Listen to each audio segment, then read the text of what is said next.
स्वागत है आप सभी का हमारी इस नई वीडियो में। और आज इस वीडियो में हम फिर से बात करने वाले हैं बीए हिंदी ऑनर्स के प्रीवियस ईयर के पेपर के बारे में।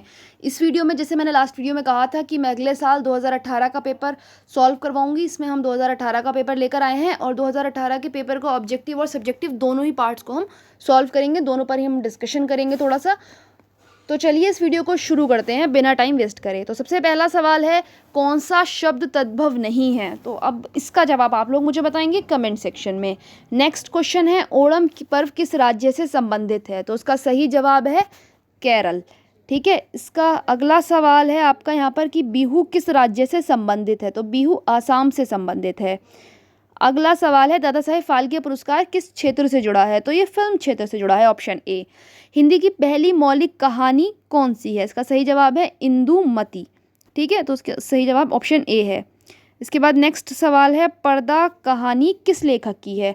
तो पर्दा कहानी के लेखक जो हैं वो यशपाल हैं, option A is the right answer. Orissa राज्य की राजधानी है भुवनेश्वर। बाकी ये तीन, अब कोई शहर है या तो राजधानी है भी नहीं किसी की। इसके बाद मोहम्मद अली किस खेल से जुड़े हैं? तो वो बॉक्सिंग से जुड़े हैं। झूठन किस विधा की रचना है? तो ये आत्मकथा है। झीनी झीनी बीनी चदरिया किस विधा की रचना है? तो ये उपन्यास है। इस तरह के सवाल बहुत आते हैं कि ये किस विधा की रचना है, ये क्या है, इस तरह के इसके लेखक कौन है। तो ये सवाल इस तरह के आप जितने कवर कर सकते हैं हिंदी ऑनर्स के लिए कर लीजिए, काफ़ी फ़ायदेमंद है।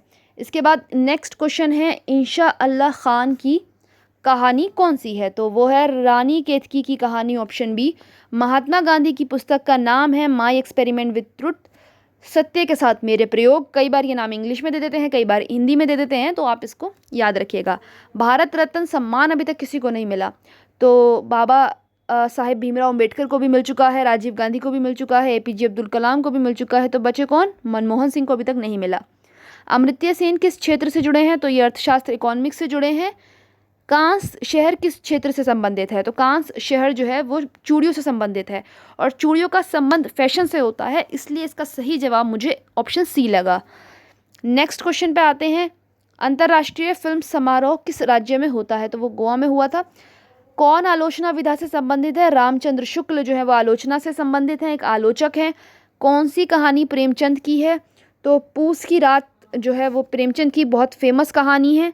हंस पत्रिका के संपादक राजेंद्र यादव हैं, थे। लहरों के राजहंस के जो लेखक हैं वो हैं मोहन राकेश जी। इसके बाद नेक्स्ट क्वेश्चन देखते हैं, क्या भूलूं क्या याद करूं किस विधा की रचना है? देखिए फिर से वही सवाल आ गया, वैसा ही आत्मकथा है। क्वीन फिल्म की नायिका सबको पता है कंगना रनौत, जिन्हें हाल में best actress award, national films award भी मिला है इनकी फिल्म के लिए। कौन सा चैनल न्यूज़ चैनल है? तो जाहिर सी बात है एनडीटीवी जो है वो न्यूज़ चैनल है, आपको पता होगा। भारत के राष्ट्रपति हैं रामनाथ कोविंद। अब घूमर नृत्य किस राज्य से संबंधित है? 2017 में वो घमूर या घुमार करके कुछ नृत्य था जो उड़ीसा से संबंधित था। अब यहाँ पर राजस्थान से घूमर नृत्य संबंधित है। तो नृत्य और कलाएँ जो हैं इससे रिलेटेड भी सवाल जो है वो पूछ लिए जाते हैं, तो आप इस तरह की कोई लिस्ट निकाल कर भी याद कर सकते हैं। फीफा अवार्ड किस क्षेत्र से जुड़ा है? तो ये फुटबॉल से जुड़ा है, यानी कि खेल से जुड़ा है। देखिए यहाँ पर फिल्म लगा हुआ है, ये गलत है, खेल से सही जवाब है ऑप्शन डी। मैन बुकर पुरस्कार किसको मिला है? तो अरुंधति रॉय को 1997 में मिला था। क्योंकि ये पेपर 2018 का है तो इसलिए पुराना है। अब अमिताभ घोष को भी मिल चुका है, तो यानी कि 2 लोगों को मिल चुका है। भगवान बुद्ध किस वंश से संबंधित थे? तो ये शाक्य से संबंधित थे। अकबर के उत्तराधिकारी का नाम है जहांगीर, ऑप्शन बी। सम्राट अशोक किस साम्राज्य के शासक थे? तो ये मौर्य साम्राज्य के शासक थे, इसका सही जवाब है। मध्य प्रदेश की राजधानी कौन सी है? तो मध्य प्रदेश की राजधानी है आपकी भोपाल है। और रसखान ने किसकी भक्ति के पद लिखे? तो कृष्ण भक्ति के पद रसखान जी ने लिखे। जानकी मंगल के कवि कौन है? तुलसीदास इसके कवि हैं।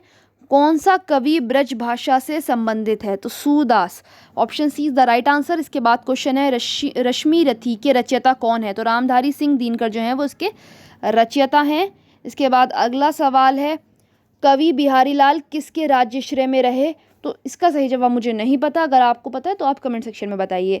बाबा साहेब डॉक्टर भीमराव अंबेडकर की जयंती कब मनाई जाती है? 14 अप्रैल। दूध का दाम कहानी किसकी है? ये प्रेमचंद की है। प्रेमचंद की बहुत सारी कहानियाँ, बहुत सारे उपन्यास पूछे जाते हैं क्योंकि वो बहुत फेमस हैं, तो आप उनके उपन्यास पे जो है एक बार देख सकते हैं कि कौन कौन से हैं। पद्मावत किसकी रचना है? तो ये मलिक मोहम्मद जायसी की है। भक्तिकालीन के कवि कौन थे? वैसे तो बहुत सारे थे, लेकिन उनमें से एक कबीरदास भी थे। चलिए अब चलते हैं सब्जेक्टिव पेपर की ओर। तो ये रहा आपका 2018 का सब्जेक्टिव पेपर। अब देखिए यहाँ पर 2017 की तरह बहुत सारे ऑप्शंस अवेलेबल हैं। पहले की तरह ही यहाँ पर देखिए ऐसे शुरू में नहीं आया, अनुच्छेद आया। तो समय नियोजन पर अनुच्छेद लिखिए, भारतीय संस्कृति के ऊपर लिखिए, या जलवायु परिवर्तन के कारण बताइए। ठीक है, तो बड़े सोशल से टॉपिक इन्होंने लिए हैं इस बार, भारतीय संस्कृति या फिर जलवायु परिवर्तन क्यों हो रहा है। तो ये आपके 3 सवाल हो गए, इसमें से आपको कोई एक लेना है, तो यानी कि 3 में से एक। अच्छा खासी चॉइस यहाँ पर आपको मिल रही है। इसके बाद अपनी किसी यात्रा का स्मरण लिखिए, यानी कि आप अपनी कोई यात्रा को याद करिए और लिखिए। तो ये तो 12th तक हम ऐसे में भी लिखते हैं, तो ये आपको अच्छे से आता होगा। कबीरदास की काव्यगत विशेषताओं का उल्लेख कीजिए। तो last time I think Tulsidas था, इस बार कबीरदास है। तो मतलब बहुत सारे जो ये फेमस राइटर हैं 6-7, इनके बारे में आप इनकी विशेषताएं अच्छे से पढ़ लीजिए। निम्नलिखित काव्यांश की व्याख्या कीजिए। तो यहाँ पर ये 4 लाइनें लिखी हुई हैं, इसको आपको एक्सप्लेन करना है।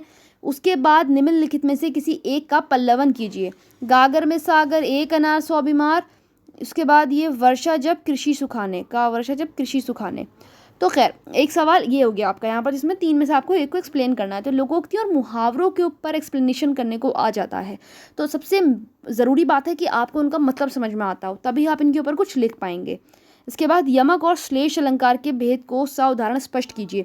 अब यहाँ पर फिर से यमक और श्लेष आ गए, जो कि थोड़ी सी ग्रामेटिकल थिंग्स हैं, तो आपको थोड़ा सा अच्छे से अपनी ग्रामर भी स्ट्रॉन्ग करनी होगी और अपनी ग्रामर के जो ये अलंकार वगैरह होते हैं इनको अच्छे से पढ़ लेना होगा। तो यही इसी के साथ हम अपनी वीडियो को अब ख़त्म करते हैं। अगर आपको वीडियो पसंद आई तो चैनल को सब्सक्राइब कीजिए। ऐसी ही दूसरी वीडियोज़ के लिए ज़रूरी है कि आप नोटिफिकेशन बेल को जो है वो एक बार प्रेस कर दें।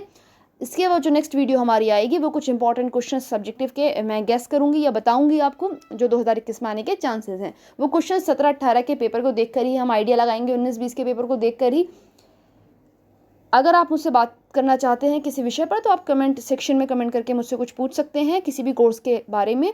इसके अलावा आप मुझसे इंस्टाग्राम और टेलीग्राम पर भी जुड़ सकते हैं। इन दोनों की लिंक मैंने डिस्क्रिप्शन में दे दी है। धन्यवाद।